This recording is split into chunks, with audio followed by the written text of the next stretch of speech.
What's up, agents? Zer here, welcome back to the lab, and today we're going to be looking at the brand new 1.11 Village and Pillage update for Minecraft Bedrock Edition.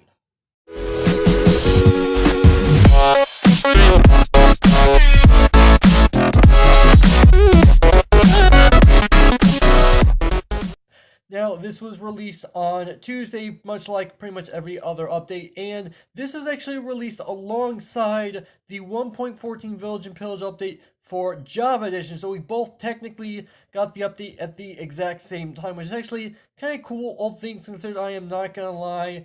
But we obviously have had quite a few of the features of Village and Pillage before Java Edition, and we are also missing a few features, which is actually a bit of a downside. But other than that, let's go ahead and get started with this whole update review. And I am going to be leaving out a few things simply because I want to cover them in a later video. Hopefully that makes some amount of sense. But other than that, oh, by the way, I do want to mention that raids is actually going to be one of those things. Just keep that in mind. So yeah, let's go ahead and get started. First off, we're going to start off with mobs, and we're starting off with the Creeper. Now, obviously, the Creeper's been in the game for a long time, but there's actually a bug fix in the changelog regarding the Creeper, which, by the way, I do want to go ahead and mention that down in the description is going to be a link to the changelog if you guys want to go ahead and take a look at that for yourself. It's going to have a ton of information for you guys.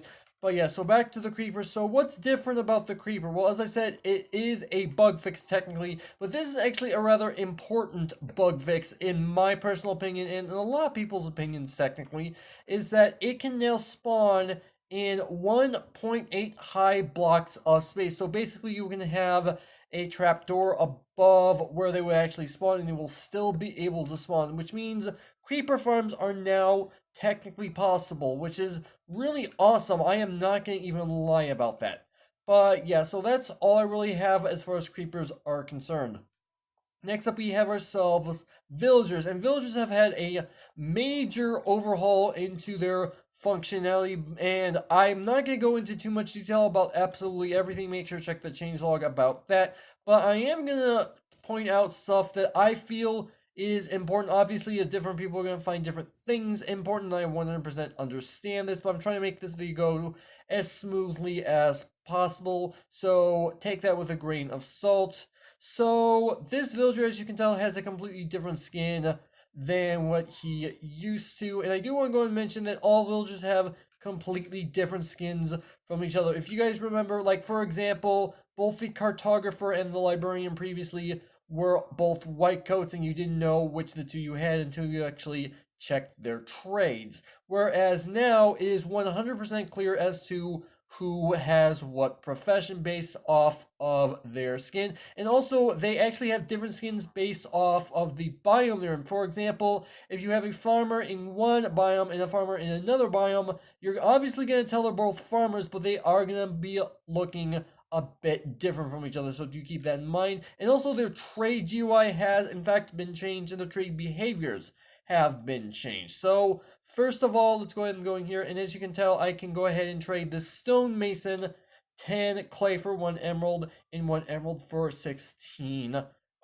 bricks, which is nice. And then as you can tell, if I go ahead and go back and forth between the two, he actually has a different level of experience that he will end up gaining. And this is actually important because instead of like trading with him just once and he locks the next step up, you actually have to trade with him several times in order for him to unlock the next part up, which obviously that's what the experience bar is, which is interesting to say the least. I realize that there are going to be a lot of people that are going to be complaining or are already complaining, depending on who you talk to, about the way villagers act now. And obviously there's going to be other things regarding the villager that they're going to complain about as well, but that's beside the point. I realize it's important to some people, but I do want to go and mention that. And also, they do not reset their trades automatically after trading with them a certain amount of times. What I'm reading is that they will actually reset their trades twice a day based off of their workstation, which is actually based off of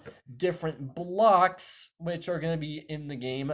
So do keep that in mind. And once they win out of trades, until they actually go to their workstation to restock, they will not restock for you. Again, another downside. So you can't just like spam getting emeralds anymore. But yeah, that's the villager, at least what I'm going to be discussing for right now.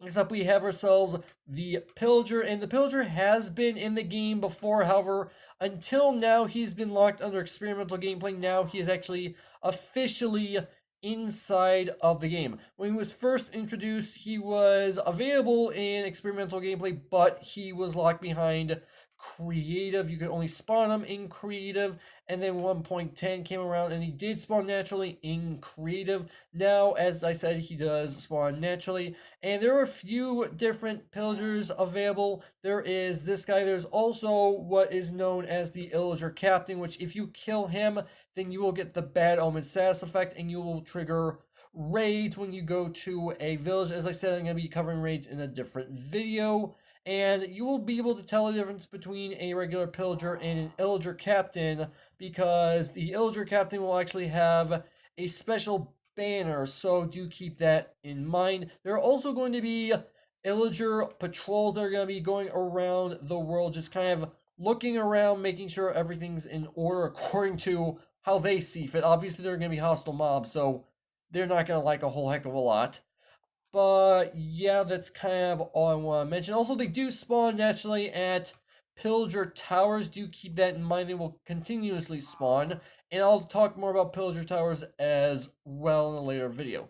Next up, we have ourselves the Wandering Trader. And this is what the guy actually looks like. Here's a spawn egg. And this guy is actually kind of interesting, although there have been people who have been complaining about his functionality in this update. I think they're just simply getting unlucky. So the way this guy works, he will spawn randomly throughout your world, stay there for 2 to 3 days, and then completely despawn. He does come with these llamas, which come in different fur colors, and these actual robes that they have, these blankets, whatever they're technically called, are exclusive to the Wandering Trader, and they will spawn and despawn with the Wandering Trader. I don't think you can actually tame them by any means. And what his trades are, hold on, before I go and mention that, as far as the villagers are concerned, obviously their trades are based off of their profession. That's the way it's always been, and that hasn't changed, even if their trading has changed a bit. However, this guy in particular, his trades change and is not dependent on anything. It is 100% random. So here is what he has to offer. So you can trade some emeralds for all of this different stuff. And each time he appears, his trades are going to be different. So you never know what you are going to get. That is one of the cool things about the Wandering Trader that I personally feel is worth mentioning. There are people who have been mentioning that he absolutely sucks, but I think it's just simply because they're getting unlucky with their trades. That's what my personal opinion is. So we do have one final mob that I want to go ahead and talk about, and he's actually inside of the Obsidian Chamber, so I'm going to go ahead and get that going. So let's go ahead and go in here. And this is actually someone that spawns in with pillagers and with raids, and this is called Theravager. Originally in the 1.10 experimental gameplay, he was just simply called the Illager Beast. Now he's actually called the Ravager. This guy does a lot of damage. I've not looked up how much damage he actually does, but he does do a lot of damage. He's obviously part of the raids. He is pretty massive, and I did find out that on Java Edition, during the snapshots, I don't know if this has been changed or not, but he is guaranteed to drop a saddle when killed. As far as Bedrock Edition is concerned, for the moment, that is not actually the case. He does not drop anything that I'm aware of. I have tested it, but he does not drop saddles. But yeah, I just figured I'd go ahead and mention that. So let's go ahead and get into the actual blocks, because this is the second thing regarding the Village and Pillage update as far as right now that I'm going to be discussing in this video. There are other things, like I said, but again, another video. So first off, we have ourselves the barrel right here, and this takes 2 slabs and 6 sticks, so pretty cheap. And essentially what this is this is a full block chest, if that makes any sense. So if I go ahead and go inside it, it has the exact same inventory space as a single chest. And something I do want to go ahead and mention is that it's not going to be very easy to see depending on how I edit the video. But if you take a look, the top of it actually does open up, it gets dark, and then it closes back up when you exit it. And you might be wondering, well, why exactly will I make one of these instead of a chest? I mean, admittedly, it does use less resources, but why would I use a chest? Because a chest can obviously be turned into a double chest. And the answer to that question is because you can actually place it underneath a solid block and still have access to it, whereas a chest, depending on what block you put above the chest, you either are able to or not able to access the chest, effectively locking it. These are always accessible unless they're surrounded on all sides, and they are actually placeable in pretty much every direction, which is actually a really nice feature, all things considered. So they are 100% directional in a lot of different directions, obviously. So that's actually kind of cool, all things considered. Next up, we have ourselves the stone cutter. This is actually a pretty cool looking block. It's got a really cool looking animation. This is the crafting recipe for it. 3 stone and 1 piece of iron. And this is what it does. So as you can tell, I have a bunch of different stone materials in here, and it only works with stone material. I do also have an oak log and oak planks, in which I do want to go ahead and show off. So I'm going to grab this piece of stone. So if I go ahead and place this piece of stone in here, as you can tell, I can turn it into all these different blocks. I can turn it into stone stairs, stone brick walls, stone brick stairs, and so on and so forth. And as far as slabs are concerned, you do get 2 per individual block.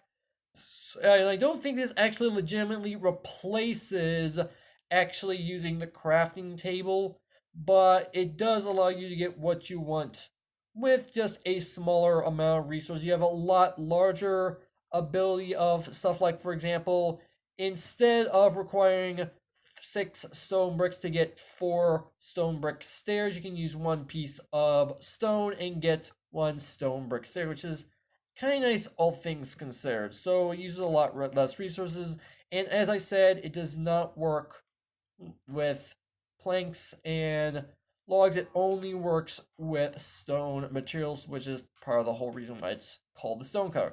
So next up, we're going to be looking at 2 blocks which have crafting recipes, but they do not have functionality whatsoever because they have not been implemented, obviously, and they have not been implemented into Java Edition either. Mojang is still working on their functionality for both versions of the game. So this right here is the smithing table, and this is the crafting recipe 4 planks and 2 iron ingots, and this gets you the smithing table right here. And then we also have the fletching table, which is 4 planks and 2 pieces of flint, and you get yourself a smithing table. As I said, neither of these blocks have any functionality as of yet. They will be coming at a later date. So yeah, if you guys want to make them, you definitely can, but yeah, as I said, nothing you can do with them as of right now.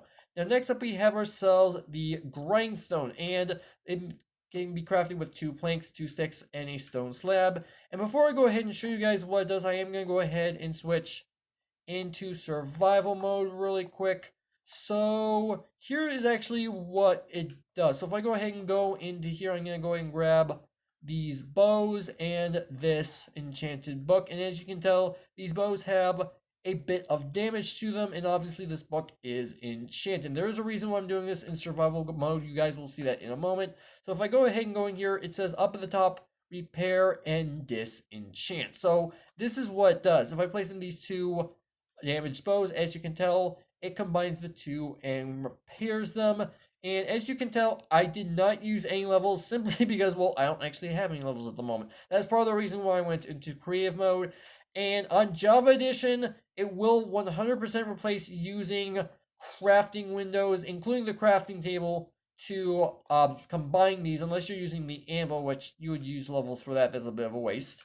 And also, I want to go and mention the whole disenchant thing. This is pretty much self-explanatory. If I place this enchanted book in here, and as you can tell, I have no levels at the moment. Keep that in mind. If I place this enchanted book in here, it gets me a regular book back. I take it out, and now I have 2 and a bit levels. So yeah, as you expect, it disenchants it and gives you a certain amount of levels back, which is not too bad, all things considered. So if you have stuff that you have enchanted that you don't want enchanted, like maybe, for example, you get a piece of armor that you didn't want enchanted with certain enchants. You can remove the enchants, but it removes every single enchant, so keep that in mind. So you have to be 100% sure that you will remove the enchants from something before you remove it, because otherwise it's going to be lost completely. So do remember that. Next up, we have ourselves the Campfire. And the Campfire was actually an experimental gameplay, which in 1.10, which speaking of, most of these blocks, well, pretty much all these blocks were in experimental gameplay as of 1.10, but they did not have any functionality. But in regards to experimental gameplay, the Campfire actually has had a model change. So do remember that. And it takes 3 logs, 3 sticks, and a piece of charcoal. And on top of that, it can be combined with different types of logs, including strip logs, and I do believe bark blocks will work as well. And you do also have the option to use charcoal instead of coal. So Campfire has a number of different crafting options. I actually have stuff set up inside of the vehicle bay to go ahead and discuss this with you guys. So let's go ahead and open up the garage door. And there are stuff that you're going to see outside that I'm going to discuss as well, so we will eventually get to that. So this is what the actual Campfire looks like. As you can tell, it has a 3D texture with these 4 logs around, which is cool thing considered. It also emits these smoke particles, and it also does not spread fire to other blocks, so you can place it down, like for example in a wooden house. Maybe you're putting together a decorative fireplace. It will not spread and burn your entire house down, or even part of it for that matter. So it's a way to have an actual legit fire in your house without actually doing anything. And you can actually put this out. You can either waterlog the actual campfire itself, or you can hit a splash potion on it and it will put it out, and then you can relight with a flint and steel. So you can also go ahead and put raw food on, like for example this raw salmon. I can place all 4 on top of this, and it is going to cook them. It's going to take a while for all these pieces of food to cook, but on the plus side, it requires absolutely no fuel whatsoever. The idea behind it is that the flames are what's cooking it, so that's actually not too bad, all things considered. I don't mind that. And once it is done cooking, the food will just simply pop right off. So that's actually kind of cool. So while we're waiting for that to cook, I imagine it's not going to take too long before it's finished. If you place down a heat, oh, there it goes. It's like, speaking of, all right. So yeah, as you can tell, put 4 raw salmon, which obviously because I'm in creative, I didn't use any, but I got myself 4 cooked salmon in return. So again, takes a while to cook, but it does not use any fuel, so that's not too bad, all things considered. So anyway, the hay bale, if you have a campfire on top of a hay bale, then the smoke particles, and will obviously take a little bit of time to go up, will actually rise higher than that of a campfire on top of any other block. Now, I'm not sure what the reason behind that is, but supposedly you're able to see the smoke particles for a long ways, which is actually not bad, all things considered. I am not going to lie about that, so it's pretty cool, all things considered, like I did say. Let's go ahead and break these for the moment and put all this stuff away. And as you can tell, there is more stuff out here that I do want to go ahead and discuss. First off is scaffolding. Now, obviously, we have had scaffolding in the game before, but they have had a slight tweak in their behavior. Previously, you could start off with the actual base pillar and then go out 4 blocks. Now you can go out 6 blocks, so you can go a little bit further. Obviously, if you go 1 further out, it is going to fall like you expect, but other than that, it functions exactly the same. So next up, we have ourselves these bells, and these are actually kind of cool. You cannot craft these by any means, which is a bit of a shame, but it makes sense in my opinion, because you find these naturally in villages, and here's what they do. You would expect a bell to actually ring, and you were 100% correct, so here's what they sound like. And we'll make sure to go ahead and edit that louder in editing, obviously, because that's actually really low for me. But yeah, you can ring them, and you can place them on the ground, on the side of a block, or on top of a block. And in regards to the top of a block, you can ring them in both directions, whereas if they're on the side block, see, look, because I'm facing the wrong direction, these are not ringing by any means. So it's actually rather smart. But yeah, so on top of that, you can actually go ahead and hit them with an arrow and they will still ring. And you can also power them using redstone and then they will ring. They do have actual functionality inside villages. They are not intended for just simply decoration purposes. They do actually have a function, and we'll discuss that during the actual raid video, so do keep that in mind. And last but not least, we're going to go ahead and go into the testing room because we have a few more blocks to go ahead and cover. And the first block that we're going to cover is right here. This is the cartography table. Takes 4 planks and 2 pieces of paper. And this is what the block actually looks like. It's actually pretty cool, I am not going to lie. So here we're going to look at the barrel again. As I said before, you can have a solid block on top of it and you can still access the barrel. So there's your proof. In case any of you guys didn't believe me, I imagine you guys probably did. So if we go ahead and go in here, we can go ahead and put a piece of paper inside the cartography table. And as you can tell, this creates an empty map, which is not too bad, all things considered. So I can go ahead and activate this map. And as you can tell, creates a map of the flatland that I have the lab in. So not too bad. If I go ahead and place in this, I can go ahead and put in a compass. And this is obviously going to end up creating a locator map, which allows you to see yourself and other players in the world. If you go ahead and go into here and place in a piece of paper, and supposedly you can put in more than one piece of paper at a time, but I can't seem to get that to actually work. So if I go ahead and do this, yeah, it doesn't actually work. So I can go ahead and pull out this map. Yeah. So yeah, there you go. So you've got yourself an expanded map, obviously, since that's how that works. Now, if I go ahead and place this map in here and an empty map in here, it's going to duplicate them. So as you can tell, these are the exact same map since they're obviously stacked on top of each other. And if I were to go ahead and take one of these maps and place a glass pane in here, this is going to lock the map.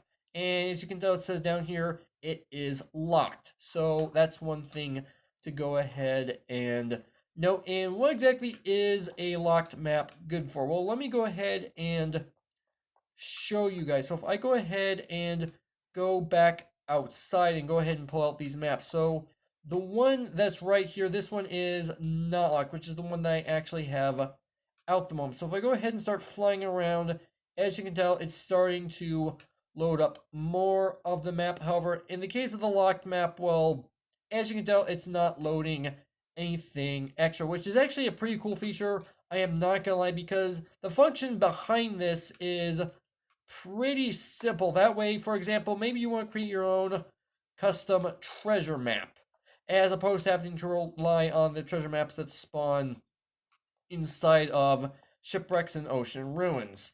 You can go ahead and create a map, put down some blocks, like for example an X to mark the spot of the actual treasure. Go ahead and get that on your map, lock it, break the blocks, and we'll still have the X on the map, which is pretty cool, all things considered. So next up, we have 2 brand new furnace types. We have ourselves the smoker, and we have ourselves the blast furnace. And they're actually pretty cool things considered. The smoker is crafted with a furnace in the middle and 4 logs around the 4 edges. And this is what it looks like. And if I go ahead and take out this coal and this salmon, if I go ahead and place both of these in here, then it is actually going to cook the food. And it will only cook food, but it will cook it twice as fast. So that's actually pretty cool thing considered. It does use the fuel twice as fast, so you'll use the exact same amount of fuel as normal, but you will get your cooked food a lot faster. So there's plus and minus behind that. And the blast furnace is the exact same as the smoker. So this is the crafting recipe. It takes 5 iron, 3 smooth stone, and 1 furnace in the center, and you get your blast furnace. It does the exact same thing as a smoker, except it works with ores. So it cooks the ores down twice as fast, but uses the fuel twice as fast. So again, you're using the exact same amount of fuel and the exact same amount. Well, actually, not the same amount of time. It uses it twice as fast, but you get your stuff regardless. So obviously, As far as the blast furnace is concerned, you are obviously going to have to smelt down ore in a normal furnace before you can get it, and obviously smelt down some cobblestone or regular stone into smooth stone. I guess cobble to stone and then stone to smooth stone. Whereas the smoker, well, you get that pretty easily right off the bat, which is not too bad, all things considered. Last block that we have in this update is the compost room. This is what it looks like. It has the exact same physics as an actual cauldron. So yeah, and this is the crafting recipe 7 slabs. And here's what it does. It actually takes in blocks into it that are crop based, and it'll eventually turn it into bone meal. So I actually have a bunch of blocks in here, and these are actually renamed, by the way, based off of some factors I found online. So this sapling is 30% slash around 23.33, and what this means is that it has a 30% chance to actually fill this composter up 1 levels, and so that means about 23 1/3 items. This is a piece of sugarcane, and it fills it 50% of the time, which means you need exactly 14. And so, just so you know, it's a total of 7 layers on this thing. And then next up is wheat, which is 65% of the time filling up, which is around 10.77 items. You have the hay bale, which is 85% or around 8.24 items.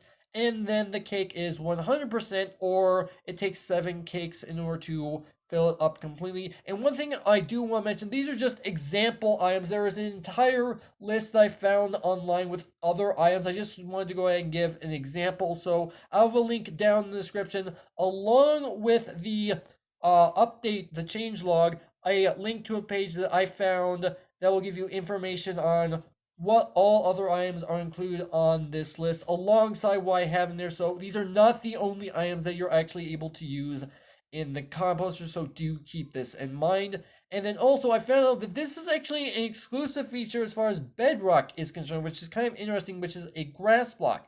Or here's the thing. It's unknown. This one is actually kind of random. I did actually test this one. This is actually 100% random how full it gets when you place it in there, which is actually kind of weird if you think about it. But anyway, let's go ahead and grab this cake, and I'm going to go ahead and fill this up. And this is going to fill up once for every single cake, 6 and 7. And that brings up to the top, and as you can tell, it's got a brand new texture. If I go ahead and click on it again, it's going to give me a free piece of bone meal. So if you have a rather efficient type of crop farm with a ton of materials, obviously it's going to take a lot of materials, you get bone meal quite fast. And also, as you can tell, I have pumpkin pie, and this is actually another item alongside the cake, and the only other item alongside cake that is 100% guaranteed to fill it up.